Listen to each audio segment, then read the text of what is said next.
মাঝে মাঝে যদি ভালো স্ক্রিপ্ট পাই তাহলে অ্যাকশন, থ্রিলার, মিস্ট্রি, ভূত অনেক কিছু করি। সেখান থেকে বের হয়ে যখন কিছু একটা করতে পারি সেটাই আমার কাছে মনে হয় চ্যালেঞ্জ। ওই চ্যালেঞ্জটা আমি নিয়েছি এবং আমার যা হল রিয়াকশন, অডিয়েন্স রিয়াকশন দিচ্ছি, আমার মনে হয়েছে যে অডিয়েন্স সেটাকে খুব ভালোভাবে গ্রহণ করে নিচ্ছে। তো এটা আমার জন্য একটা বেস্ট। আপনাকে তো গান গাইতে আমরা দেখেছি, ভালো দুর্দান্ত অভিনেত্রী আপনি, বাট যখন একটা আইটেম ধরনের একটা গান আপনার কাছে আসলে ন্যাচারালি হয় কি আমাদের দেশে আসলে নায়িকারা যারা একটু প্রমিনেন্ট ফেস, তারা এই আইটেম ধরনের অফার যখন আসে আইটেম গান করতে হবে তখন খুব একটা রাজি হতে চায় না। আপনি আসলে কোন চিন্তা থেকে হচ্ছে এই ধরনের একটা আসলে এটা আমাদের আইটেম গান না, it's party song, it's an end credit song.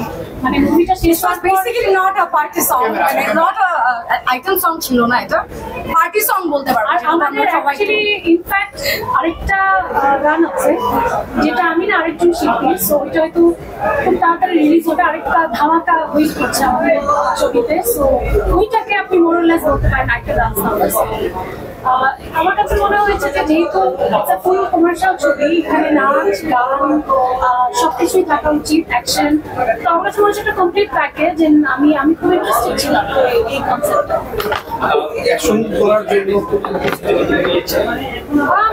আসলে ফিজিক্যাল ট্রেনিং করতে হয়েছে, মেন্টাল কিছু training, and action itself for action for the camera is very different.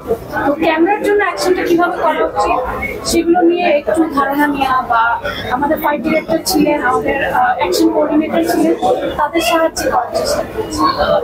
যখন গান ফাইটিং এর সিন আমরা ট্রেলার দেখেছি যেখানে আপনি গান ফাইটিং করতেন বা হ্যান্ড কম্ব্যাট ছিল, তো ওই জায়গায় নিজের কখনো ভয় লেগেছে কিনা যে আমি লেগে যাই কিনা কারো গায়ে, বা আমার গায়ে লেগে যায় কিনা, এরকম কোনো ভয় ছিল? আমি তো অনেক ইনজুর হয়েছি শুটিং এর সময়, বাট ওই সময় আসলে ইনজুরি মনে হয় না, বিকজ অ্যাড্রিনালাইন রাশটা এত বেশি থাকে। তখন উদ্দেশ্য থাকে যে কিভাবে আসলে সুন্দরভাবে ক্যামেরার সামনে নিজেকে প্রেজেন্ট করা যায়।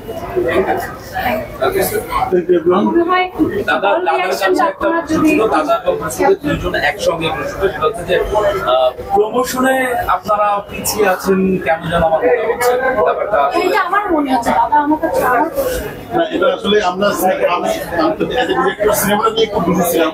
তো আপনারা যখনই এদের রিয়াকশনটা ক্যাপচার করবেন, তো এখন সোশ্যাল মিডিয়া, টিভি চ্যানেলে সেই রিয়াকশনগুলো দেখে অডিয়েন্স জাজ করতে পারে ছবিটা দেখা উচিত কি, সেটা ভালো খারাপ আমার কথা যে আপনারা সেটাকে প্রচার করেন, তাহলে আমার মনে হয় যে আমাদের সবার জন্য অনেক।